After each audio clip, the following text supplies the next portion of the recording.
So here's my watercolor setup. I like to have two palettes, one for warm colors and one for cool. And it just helps to keep my colors clean. I also have two good sable brushes, which I've had for about 25 years, but which I like very much. They're Kolinsky sables. They go to a nice point. They hold a lot of water. They're both number 12s. So, and I also like two water containers, one for mixing with my paints I keep clean, and one for cleaning my brushes. And then my paper. The only other equipment I have really is some larger wash brushes. So one is about 1-inch wash, and it's good for something that's small, and then here's a bigger one, and they hold lots of water, but they're fun. So on my warm palette, I really tend to go from light to dark. And if I had everything together, I go light to dark, warm to cool.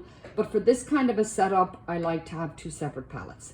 So I have raw sienna here, then lemon yellow, aureolin, and cadmium yellows. They're my three yellows. One is cool, one is transparent, and one is warm. And then over here I have my reds. I have rose madder, which is, or a permanent rose. They're either of those, they're transparent. Cadmium red, which is warm. And then alizarin crimson, which is a cold red. And then moving, oh yeah, I don't know if I mentioned this raw sienna. I like very much, I like it more than yellow ochre, but that's an earth color. So onto my blues, my cool palette. I have cerulean blue, which is the lightest blue, and it's also the cool one. Then I have cobalt, which is transparent, and I have French ultramarine, which is warm. So they're my three blues. I basically have 3 yellows, 3 reds, 3 blues. And in each of those, I have a transparent, a cool, and a warm. And it just keeps it nice and tidy. Then over here is Viridian green, which if you use it with a lot of water, it's transparent, but the more of it you use, it gets to be staining.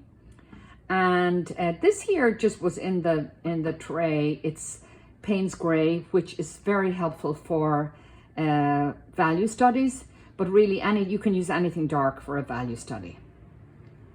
So again, my 2 sable brushes, my warm colors, my yellows across from my reds, my blues, my 2 water containers, and my wash brushes, and my paper. And that's pretty much all I need.